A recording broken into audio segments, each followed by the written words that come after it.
Welcome. You are our second guest here on this Pattern podcast. We haven't come up with an official title for this podcast yet, but I have a feeling that me and Matt are kind of going to come up with something really good for this. So let's how about you just introduce yourself and your title and your name, and we'll start from there. Okay. And you should know I have a very strong history of second place finishes. That's like sort of like my sweet spot. So the fact that the second guest on this podcast feels pretty appropriate. So I'm Carolyn Sarnoff. I'm the Chief Marketing Officer at Pattern, and I've been here coming up on 2 years in June. Great.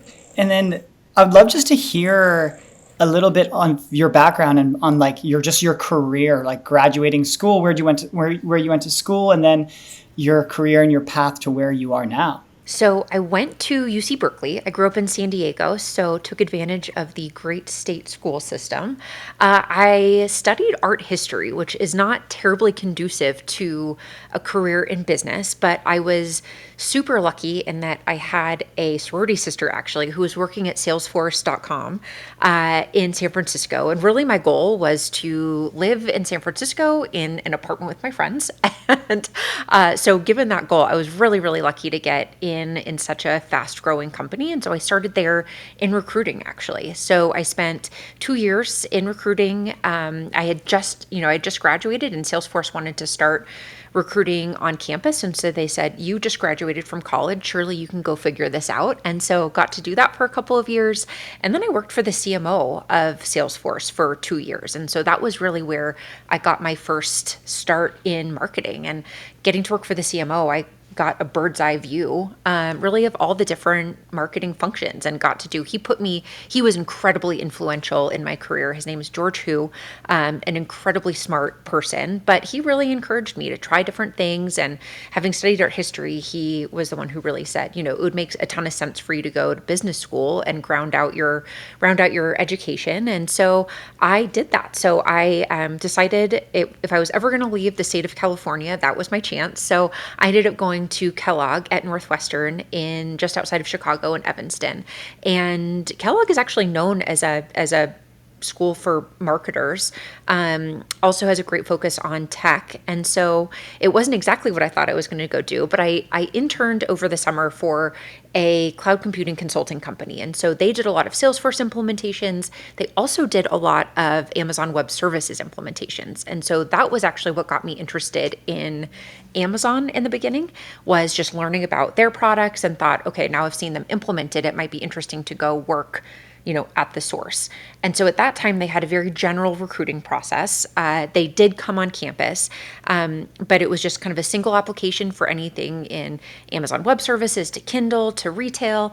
And as I went through the process, again, where I thought I really wanted to be was AWS, but not having any kind of technical background, Amazon funneled me into this retail leadership development program within retail. And so that was where you would come in and do 2 18-month rotations in different retail categories, work for different leaders, with the idea being you would work your way up to being a category leader or a general manager. And so that is what I did. I started in the software category, which working at Amazon at the time, people were like, oh, this is so exciting.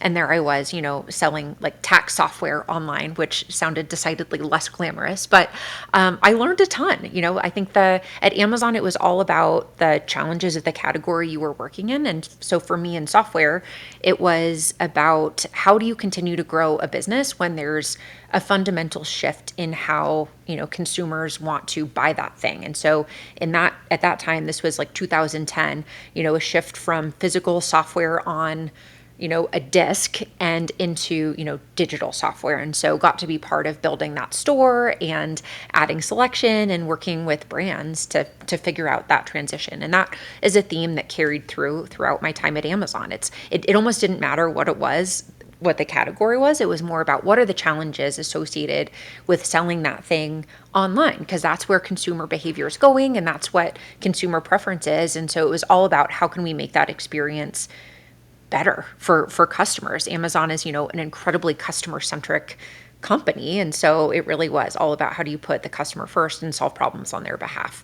So I was there for 13 years and had kind of a front row seat to a lot of change and a lot of really interesting innovation. I would not trade that experience for anything. But after 13 years, I was just ready for a change. And I had gotten to know Pattern because a few former coworkers had made that jump and loved it here. And so made that big move.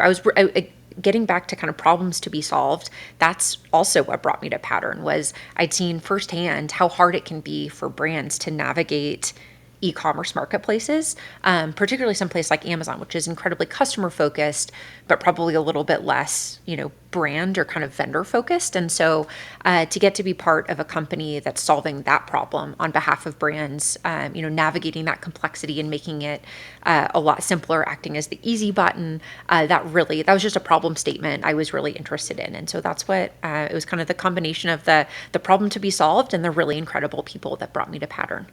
Cool. So obviously you mentioned you were at Salesforce and then obviously Amazon, and at Salesforce you were working directly with the CMO, and now you are a CMO at Pattern, which is another big company, but obviously not the size of like a Salesforce or Amazon. But from my experience working with you, I've noticed, and this is like something that I adore, is that like you're very approachable, right? And I've seen on other podcasts you said this like beautiful thing about empathizing with the people that you work with and the people that are on your team. How have you taken this approach to get to the point of being a CMO, which is like the top boss of marketers, but still coming at it from like a very open, empathetic, and approachable way? Because I'd imagine at places like Salesforce and Amazon, it's a very cutthroat corporate environment. So how have you kind of like done that little dance, or that balance of like being super ambitious and working your way to the top without, like, I guess, stabbing people in the back, which is kind of like this corporate trope where like you got to get to the top. It's like you got to have your horse blinders on, but like still be able to reach the point of being like an executive or chief marketing officer, but just approaching it with more of an empathetic and open approach. Yeah, it's a really interesting question. And I never know if I should take this as a compliment or an insult, but people will say like, people do say, oh, you're so authentic, or like, you're not at all what I expected, or you're like much nicer than I thought. And I'm like, well, like, what did you? Well, I've been selling to CMOs my whole adult career, because the CMO, I've always been in influencer marketing, and the main goal is to get to the CMO because they're the boss and they control the budgets. And normally like they're the most standoffish, which is why I think it's really refreshing to have someone like you. It's a CMO. And I started working on the marketing team, I'm like, oh, I wonder what this lady's like. Is she going to be super scary and mean? I'm like, oh, she's actually the sweetest and nicest lady ever. But I feel like you don't normally see that with executives, or I mean, I'm painting that with broad strokes, but you certainly have more of like an empathetic and open way of doing business. Well, I think what was cool and informative for me, and I would say this was very much true, I guess maybe starting in business school, but then when I got to Amazon, I learned a ton about this, is, you're surrounded by a ton of really smart, motivated, driven people, and you start to think that there's one way of doing things, right? Like in business school, it was like everyone was really good at, quantitatively speaking, whereas I've always been much better on the qualitative side. And it was really interesting. It's a competitive environment. And so there's sort of this natural comparison. And I would say it was the same thing at Amazon. Was I started with this class of MBAs who'd gone to top tier schools, and we were all in similar jobs. And so there was this natural competition and this kind of natural comparison point. And so I was kind of looking around and thinking, okay, I see this person doing the job like that and this person doing the job like that, and that doesn't feel like me. And I think early on, I just assumed the other ways of doing it were better, or I for whatever reason I assumed that's the right way of doing it. And as I tried to execute like that, it fell really flat. And I think there was a point where I tried, I was modeling other people doing the job and trying different approaches on for size, and again, it just wasn't working. And I was like, okay, well, what do I have to lose? I might as well like try being myself. And like, guess what? That worked really, really well. I was like, okay, I'm never going to go into a meeting and say, you should listen to me because I have done the most insane Excel model, with every single complicated formula that's going to knock your socks off. The way I did it was by going in and like connecting with people and building relationships and building some trust so that when I made a recommendation, they trusted me and they wanted to move forward with it because they believed that I had their best interests, right? That like I'd taken the time to understand what their problem was or what their problem statement was or what their goals were, and that I was being really thoughtful about helping them get there. So I think it was like trying other things that were probably less authentic to me and feeling like, gosh, this just doesn't work. Like I just don't have the credibility or the skill set, frankly, to do it that way.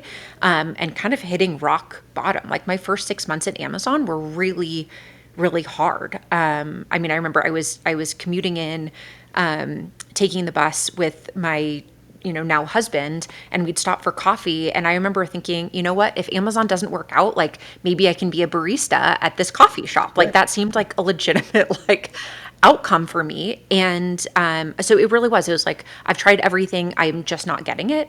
And it was like, I might as well, try doing this in a way that feels like authentic to me and in a way that's being myself. And that's when I actually started to make some traction and be successful. And it's been really rewarding, I think, over the years.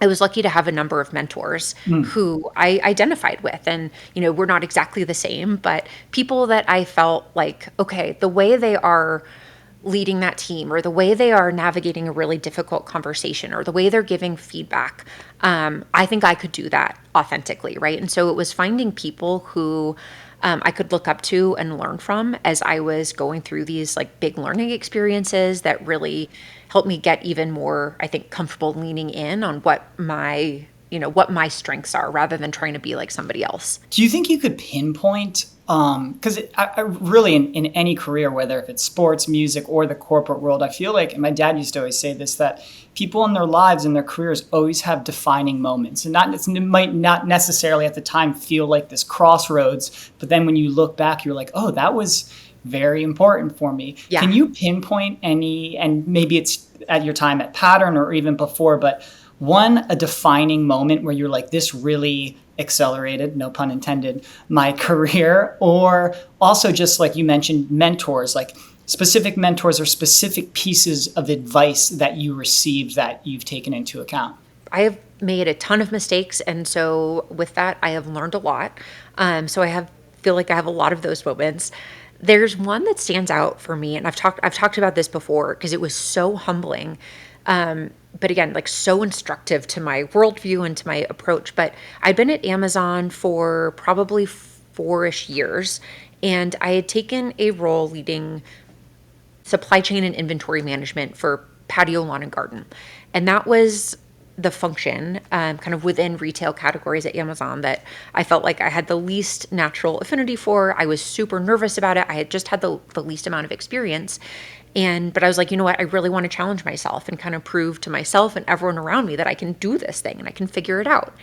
And I'd been doing it for probably, I don't know, maybe 4 months. And I made a pretty massive mistake, which was that I ended up buying, millions of dollars worth of pool and spa supplies that kind of hit our FCs in like September, which, as you might expect, is exactly the wrong time to be buying a bunch of really seasonal pool and spa equipment.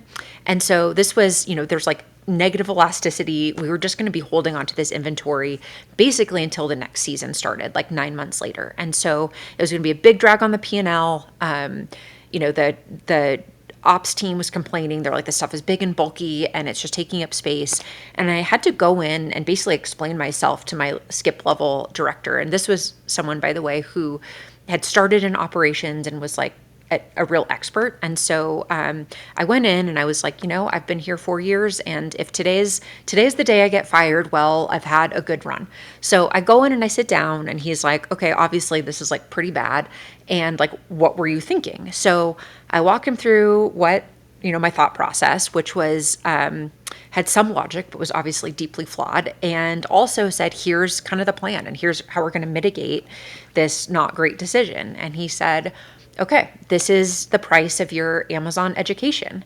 And I was like, okay, is that it? Am I not getting fired? And so that mentality of it being okay to make mistakes as long as you learn from them, don't make them again, and think about what can I do so that nobody else makes this mistake ever again. Sure. There's trade-offs there. There's trade-offs to putting somebody into a job that's a stretch for them and maybe they haven't done before, and that they're going to make mistakes. I think the trade-offs are that they're going to bring a new perspective and maybe a new way of problem solving. And so that was it was super impactful to me in that job. It gave me a bunch of confidence, like, okay, I can go out and take some risks and try new things and learn and grow. And I can also contribute, right? Like I can also figure out, okay, I did make this mistake, but what are things I can do that somebody else with a bunch of experience here wouldn't have? And so that's something I've embraced in my career. It's something I think about for people I work with. It's true for, people I'm just giving general advice to. It's like, figure out ways to challenge yourself and know that it's okay to make mistakes, as long as, again, you don't make the same mistake twice, and you put something in place so that nobody can make that mistake again, and think about what are you bringing at the same time. So that was just a huge moment for me. And I still think back on that super fondly. That's somebody I have great affection for. And I think years later, I was like, you would not believe the extent to which you shaped me and my career and my outlook. And so it's really cool to have people who are willing to invest in you like that. I love that. So now shifting gears to more pattern stuff, what do you think makes Pattern unique, and how would you compare it to the Amazon or Salesforce? How does it stand out versus the places you've worked before? Well, I think one thing it has in common is really smart, driven, capable people who are excited to come in and solve problems every day. I think that's the best thing you can look for in any company is, what is it like to work with the people there? And so I think that's, I attribute a huge amount of just the enjoyment and satisfaction I've gotten out of my career to working with amazing people. And so that's very much true of Pattern. One thing that I've really enjoyed, and we'll see how long it stays like this, because I think some of it is just a function of the size, but it's the decision-making velocity. I think it's really, I saw that change over my time at Amazon. I think that's natural, right? You go from being kind of a scrappy upstart, right, challenger in a space where you can take bigger risks and you can experiment and try new things and make mistakes. And I think over the 13 years I was at Amazon, it, by nature had to become a bit more risk averse. And so something that I'm really, really loving about Pattern is the fact that we are, we're not small, we're not a startup, but we're small enough that our decision-making velocity is so fast. I think anybody can have an idea, and it's like, okay, do you have what you need to go test it? Or what would you need to go test it? And what are you looking to prove out? And go do that thing, right? And then it's like, you give it some time and you come back and say, do we did it play out as we expected? Was it better? Was it worse? What would we want to tweak moving forward? I think that's just the really cool thing about Pattern is you combine amazing people with great ideas who care a ton about both our existing brand partners and brands that we might potentially work with, who care a lot about what are their problems and what are their challenges and how can we innovate on their behalf. And then we have this culture that allows us to move incredibly fast and go try things. And I'm not saying we get it right every single time, but it's just really fun to get to try new things. And sometimes those things turn into amazing innovations, and sometimes you never hear about them again. And that's okay. But I think that's a very, very cool thing and is really special to where Pattern is right now. And I hope that even as we grow and get bigger, we can hang on to that. Cool. Yeah, Pattern definitely has some smart folks. We've done two of these podcasts, and both of our guests so far have MBAs from Kellogg. So certainly a pedigree of workers here. Speaking of the smart people at Pattern, and that was since I was obviously a part of Kern, and then we got acquired to Pattern. And to me, Pattern was like going to Amazon because it was so much bigger than the handful of people we were at our upstart. And I was like, damn, there are some really impressive and really smart people here, which is part of the reason I was pushing you and Matt. I'm like, we should sit down and talk with all of these people because there's so much insight that we can gain from the people of Pattern. Who at Pattern inspires you? Like, is there any one person or a couple people that since you've been working at Pattern that has really inspired you? I have to say it's Mel, who, as you know, is one of our incredible co-founders. And Dave is obviously the CEO. Dave is also incredible. But when I think back to the company getting started, it was Mel operating out of her living room and, walking the floor at trade shows and talking brands into taking a chance on this really small startup, started by people who had never actually worked in e-commerce before. And so when I think about just the tenacity and the grit and the perseverance that she demonstrated in those early days, I think it's so incredible. And I think you see that, you still see that today. She's not necessarily as much in the day to day. I think she's been really vocal about hiring incredible leaders who can do some of that. But again, I think just like the lesson, kind of she has kind of taught all of us just again about like the perseverance and the grit and the importance of relationship building and kind of the importance of trust and doing the right thing. And I think there's kind of a story from the early days where Mel made commitments to sell at MAP, to be kind of compliant with pricing policies. And I think that put the company in kind of a difficult position, but she just kept such incredible integrity. And I think that really set the foundation for the future success of Pattern and just that partner obsession. So I think she's an incredible person. And I think the way she was able to drive success was, again, in her own way and in a way that was super authentic to her. And so I love that. Yeah, I'm really excited to sit down and chat with her on this podcast just because I feel like Dave, who's super funny and unique, and I love any time that he gets the mic and talks because I feel like you never know what's going to come out of his mouth. You never know what he's going to say. Naively, I actually don't know a ton about her and her background, so it's going to be cool to chat with her. But what are some things at Pattern that you're working on now that you're super excited about or you're super stoked about? Obviously, less than 2 or 3 weeks we have Accelerate, which is our kind of flagship conference. So if you want to talk about that, that'd be great. Accelerate is definitely top of mind. May 21st and 22nd in Salt Lake City.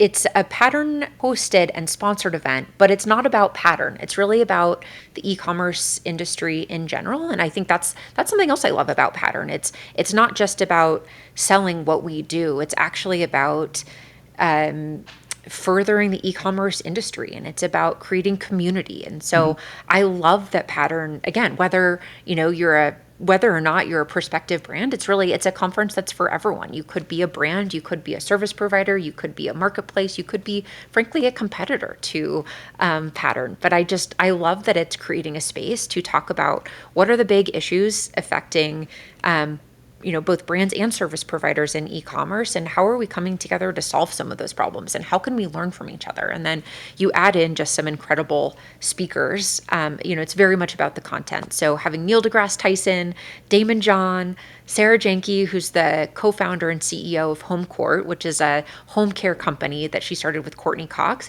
I'm so excited about the speakers and voices we'll have on stage and just bringing people together. It's so fun. I always learn something. So I'm super excited about that. But with that said, it's a huge amount of work across Pattern. We have a small but mighty events team who is incredible at what they do. Same with creative. You walk into the Salt Palace and it looks so insanely dialed.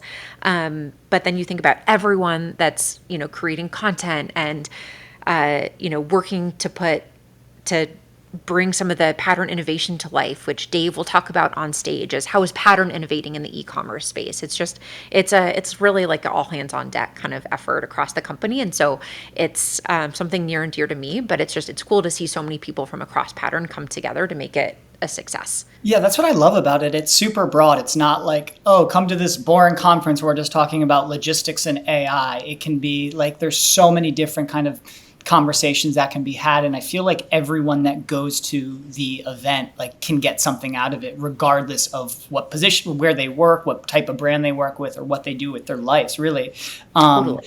What are your, and this kind of like a loaded question, but high level, what are your thoughts on e-commerce and where is e-commerce going as a whole? What trends do you see? What can you forecast? I mean, this is just in the data, but it's interesting to see how much e-commerce as a market segment is growing. Right, it's $4 trillion. There's $400 billion moving from brick and mortar into e-commerce every year, which is insane.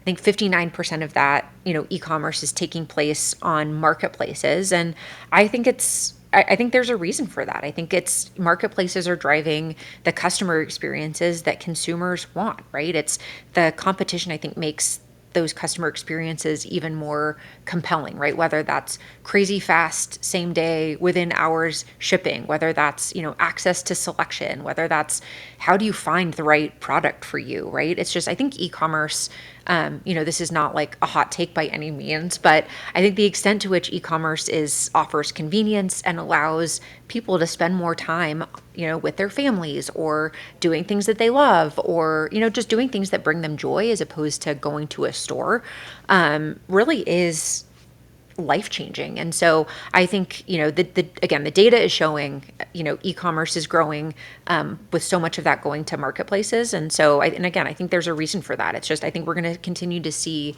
like increasingly compelling consumer experiences that just only continue to accelerate that shift. But I think the thing that's been really interesting is just the proliferation of new marketplaces, right? For a long time, Amazon kind of was known as the e-commerce marketplace, but as you see the growth of Walmart, of Target, of Best Buy leaning in on marketplaces internationally, right?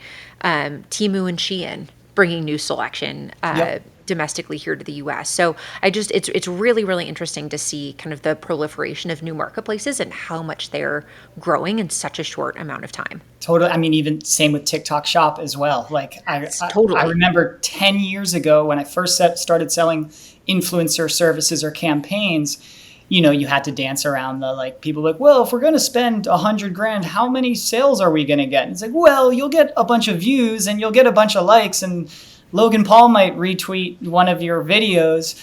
But now it's to the point, at least on marketplaces like TikTok Shop, you can quite literally see the affiliates that you work with or the content creators you work with. You can see how much they've sold previously. So you can be like, oh, wow, this person's really good at selling toilet paper. We should use that person. This person's really good at selling makeup. We should use that person. So it's just getting so much more like data driven, obviously, and almost scientific, which is why I think at least our creators business is such a good fit with Pattern, because at Pattern we take such an analytical approach to everything, and we're even being able to implement that into like the creative side of creating content on these social platforms that do social commerce. So it's such a good point just about the wealth of data that's available through e-commerce, right? Whether that's marketplaces or any, social commerce or D2C, it's just, there's so much more data about what's working and what's not working. And so I think the companies that will be successful in e-commerce are those that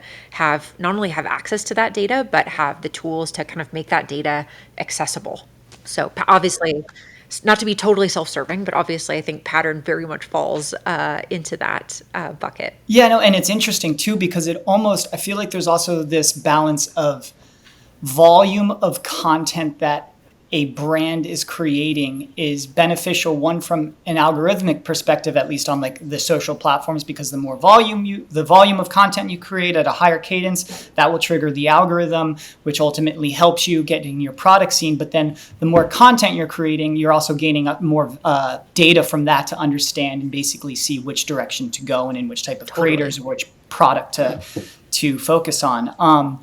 This is another kind of tough question to answer, but where do you see, and this is where we'll wrap things up because I think we're just about at time, where do you see Pattern in a year from now? And then where do you see Pattern in 10 years from now? That is a hard question, but I love it. I actually think what we were just talking about is super relevant. I think this is not to be a total cop out. I think that I can't say, there's a bunch I can't say for sure, right? Because I think Pattern is continuously going to be nimble and reacting to some of these market forces, right? Like Pattern is going to be evolving and growing and pivoting to meet the changing needs of brands as marketplaces continue to grow and evolve. So I think to some extent, it's going to be Pattern is going to be where kind of the needs of brands take us. And the one thing I do know for sure is, Pattern is, yes, we're an e-commerce company. Yes, we're a seller. We do fulfillment. We do so many different things, but I think the heart of what we do is really data and technology. And so what I can say is, whether it was by accident or on purpose, this kind of treasure trove of e-commerce data that we started collecting when the company started 13 years ago, I think we're going to continue to double down on that, figure out how do we continue to collect more data, and then how can we use it to help brands, right? How do we use our data, our size, and our scale to help brands? So I can't say with any degree of specificity where exactly we'll be, but I know we will be innovating and just take and we will be where the market takes us and where brands take us, and we'll be there using our data and our tech and our incredibly smart people. Well, cool. Well, this was great. Thank you so much. I think also people who listen to this will get a lot out of it too. So thank you so much, and we'll see you at Accelerate. Hope to see everybody accelerate. Thanks, Johnny. Thank you so much.